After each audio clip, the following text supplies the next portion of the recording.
haddii aad i caawin karto January 21 2 saacadood naftaada iga siin karto waxaan u baahanahay inaad i caawiso soo ilaahay adigana mugdi uusan kuu galin mugdiga aan dhex fadhiyo oo ilaahay iiga bixiyo igu caawi sariirtaas maran dhalaankii jiifan jiray rabbigii iga qaataa mahadale haddana cadow ayaa gacanteeda kala baxay codkiina iyo ciigsimaadkiina inay iigu soo noqdaan aan ku caloolfiyoobahay miyaad i caawin kartaan 21 bisha January maxkamad waxaan u baahanahay haddii ilaahay xaqiis aan ka helo ciidan ilaahay xaqiis iiga kaco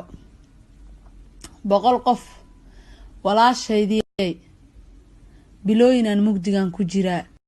2 saacadood ma ila soo istaagi kartaa qalbigaada ma isiin kartaa ilaahay dartiis adoon wajina iiga rabin ilaahay dartiis islaamnimada darteed soomaalinimada darteed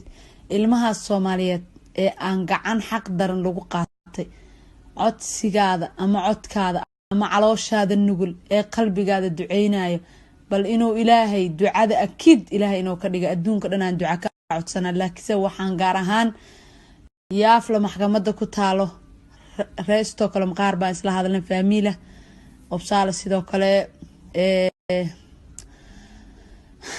halka aan deganahay dariskayga qaar laakiin waxaan jeclaystay in la ii istaago aniga caawin waxaan u baahanaa codkiina codkaygu xiran oo gabiga igariiraya codkaygu xiran oo gabiga igariiraya gari maran bay gooyenaygu gooyeen go'aan bay qaateen gaaladan ogaa tolaayay Soomaaliyeeyaan la iga harin war kubii caawin ilaahiga macaajistaan codiya ciribaan dadkayga u baahanahay tolaayay Soomaaliyeeyaan la iga harin qadartu ana qaana samirkan dugaashtaa warqadarto ana qaana samirkan dugaashtaa cadaankay mariyayo gari marani dhigay war cadaankay mariyayo gay marani dhigay tolaayay Soomaaliyeeyaan la iga harin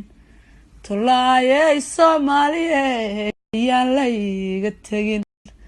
tolaayay Soomaaliyeeyaan la iga harin tubiya faataxadan gidigan ku rogno xaq daree igu marsheen yaan la iga tagin tolaayay Soomaaliyeeyaan la iga tagin insha Allah ilaahay idankiis waa guuleysanayna waxaan ku qaboobayaa tuftiina sidaan inii sheegay aad baan u ciishoonahay laakiin insha Allah ya rabbi ilaah wadiga farad furi karo raay Snapchat totally waxaan ka codsanaa dadka oo famouska Snapchatka inaad ii wada duceysaan sidii waagii oo kale adduunka oo dhan isla qabsado insha Allah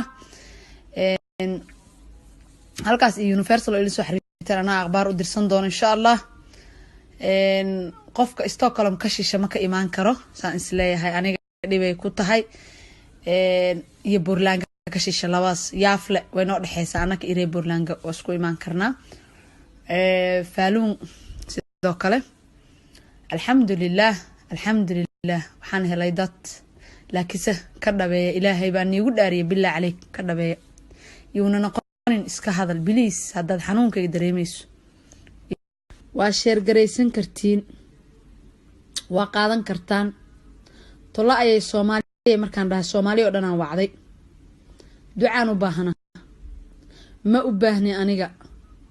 ducaan u baahana inta iimaan inta yacni dibadahaas kala tiri faaduma sheer gareysta adduunka meesha ingeysta laakiin reer Sweden dadka ii dhow ilaa Stockholm ilaa Yaaflaboori ila degan hadday dhabka tahay walaalnimadayda hadday dhabka tahay ilmaha islaamka oo la qaatay xanuunkeeda ku hay maalintaasaan rabaa inaan dadkayga arko maalintaas ayaan u baahanahay inaan carabkiina wanaagsanay aad ducada igula kabtaan maxkamadda